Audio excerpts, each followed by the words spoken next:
حضور نے ارشاد فرمایا مجھے 5 ایسی چیزیں دی گئیں جو میرے سے علاوہ کسی اور کو نہیں دی گئی۔ پہلی چیز، جب حضور کسی سے جہاد کے لیے نکلتے، مقابلے کے لیے نکلتے تو 1 مہینے کی مسافت پہ ہوتے تو دشمن پہ رعب پیدا ہو جاتا، تو یہ حضور کو شان دی گئی ہے۔ دوسری چیز، میرے لیے پوری روئے زمین مسجد بنائی گئی ہے اور پاک کرنے والی بنائی گئی ہے۔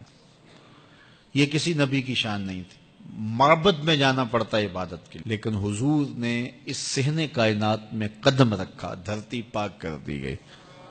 اب جہاں بھی کھڑے ہو کے نماز پڑھ لو، پوری زمین ہمارے لیے مسجد بنا دی گئی۔ تیسری چیز، اس امت کے لیے یہ خصوصیت ہے کہ مال غنیمت اس امت کے لیے حلال کیا گیا۔ اور چوتھی چیز، مجھے شفاعت کا حق دیا گیا۔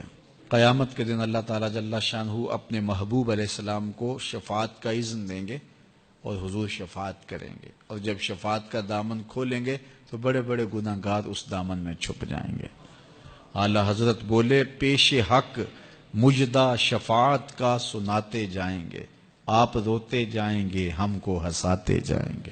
وسعتیں دی ہیں خدا نے دامن محبوب کو، جرم کھلتے جائیں گے اور وہ چھپاتے جائیں گے۔ اور 5ویں چیز، اللہ نے مجھے خاتم النبیین بنایا ہے، میرے بعد نبوت کا سلسلہ ختم کر دیا گیا۔ تو یہ وہ خوبیاں ہیں جو مجھے عطا کی گئی ہیں، حضور نے فرمایا میرے علاوہ کسی اور کو نہیں عطا کی۔ فرمایا کہ میں اللہ کے ہاں خاتم النبیین لکھا ہوا ہوں، رب نے لکھا ہوا ہے کہ میں آخری نبی ہوں، میں خاتم النبیین ہوں۔ یہ کب سے لکھا ہے؟ اللہ اکبر، حضور علیہ الصلوۃ والسلام کی ولادت کے وقت لکھا، 40 سال کے ہوئے تب لکھا، یا پھر جب حضور کا وصال ہوا تب لکھا کہ اب آپ کے پاس کوئی نبی نہیں آئے گا؟ کب لکھا؟ جب آدم علیہ الصلوۃ والسلام کا خمیر تیار کیا جا رہا تھا، ان کے لیے مٹی گوندی جا رہی تھی، میں اس وقت سے پہلے بھی خاتم النبیین لکھا ہوا۔ فرمایا میں پہلی باتیں تم کو سناؤں، دعوت ابراہیم، میں ابراہیم کی دعا ہوں اور حضرت عیسیٰ کی بشارت ہوں۔ انجیل برنباس کے اندر ہے کہ جب حضرت عیسیٰ نے کہا کہ لوگوں میرے بعد جو آنے والا ہے اس کا نام احمد ہوگا، تو بشارت دے رہے ہیں کھڑے ہو کے، تو ایک حواری نے کہا، 12 حواری تھے آپ کے، ایک حواری نے کہا جس کے قصیدے آپ بھی پڑھ رہے ہیں کیا وہ آپ سے بھی افضل ہوگا؟ تو سنو حضرت عیسیٰ نے کیا جواب دیا، تمہیں ٹھنڈ پڑ جائے گی۔ حضرت عیسیٰ علیہ السلام نے کہا افضل ہونے کی بات پوچھتے ہو، وہ تو اتنی عظمتوں کا حامل ہے، اگر اس کے نالین کے تسمے کھولنے کی سعادت ابن مریم کو مل جائے تو یہ بھی مقدر کی بات ہے، وہ اتنی فضیلتوں کا حامل ہے۔